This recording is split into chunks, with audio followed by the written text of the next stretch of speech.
As you can see, the cliff is so steep down. And they keep gunning us down.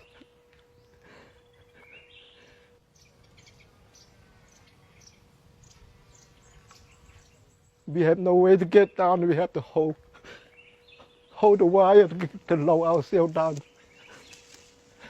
clip by clip.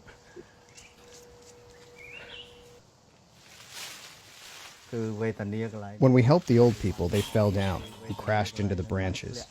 In agony, they dropped all the things they carried with them, and they abandoned a lot of their belongings there. That night, every 5 minutes, we heard boom, and everyone was crying.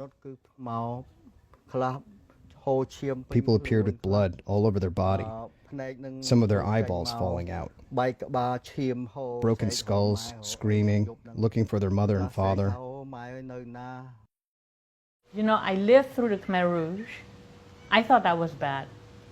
But that night was the worst night of my life. Tuk, tuk, tuk, tuk, tuk, tuk, tuk, tuk, tuk, tuk. And I hear the bullet go through my ear like right behind from my ears.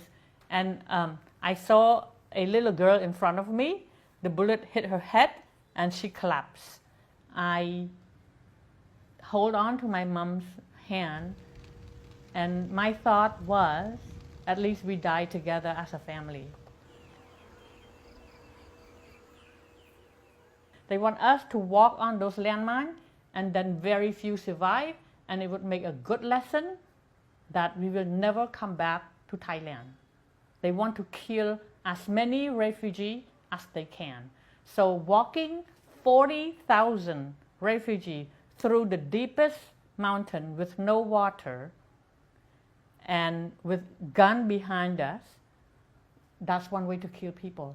And they don't have to open fire because the landmine will do the job. The brush is so thick. We heard the planes, the sound of planes flying through. We thought someone come to help us. 43,000 of refugees cry out for help. But no one come for us.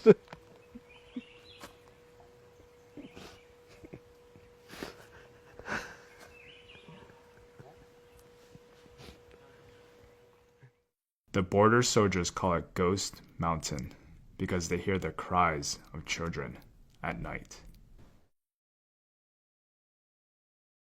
The soldiers say that there are lots of bodies down in that area where they can't bring us. And the landmine is still there. That's why we can't get in there. So they've been finding more and more of this stuff in the ground here. The clothes, the plates that we just saw, and then they pick up a few bones here and there. This is a bone that one of the refugees died here. There's no road going down. We throw our clothes first and then hold on to the vines. We're afraid to sleep at night, anywhere except on the tracks we're walking on. My in-law told us not to go anywhere. Don't go anywhere. If you move, a mine will explode. You poop there. You cook there. You sleep there.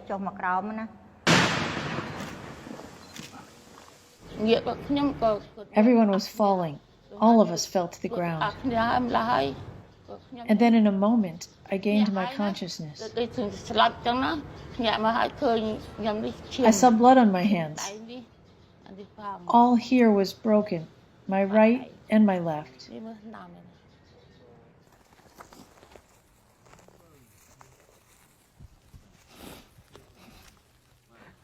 This might be a blanket here. For the UN to give it to us. And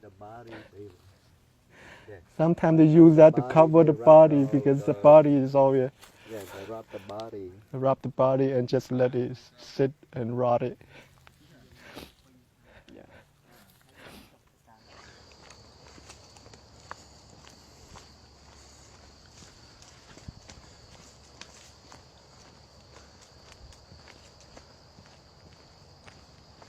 When my wife and daughter died, I couldn't take the bodies with us because I was injured.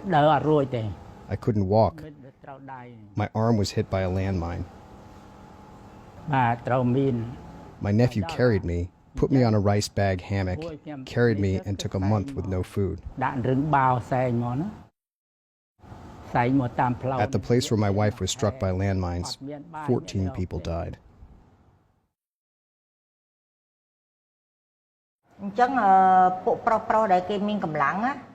The strong men that carried rice and carried supplies ran to seek water to cook rice and other things. Then the landmines exploded. And when it exploded, they all died. And the people that didn't have food ran to grab the bloody rice off of the dead bodies, just to have something to eat. They had to wash the blood off the rice and cook it.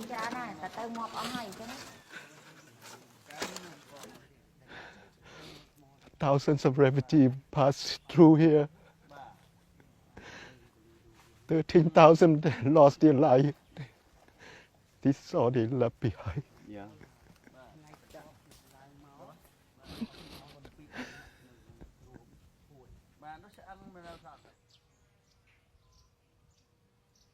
I lived through Pol Pot for almost 4 years. I was detained, put in a concentration camp, tortures. But to live through probably here for that 3 months' time is worse than you could even imagine. For 30-something years, I still have a nightmare night after night.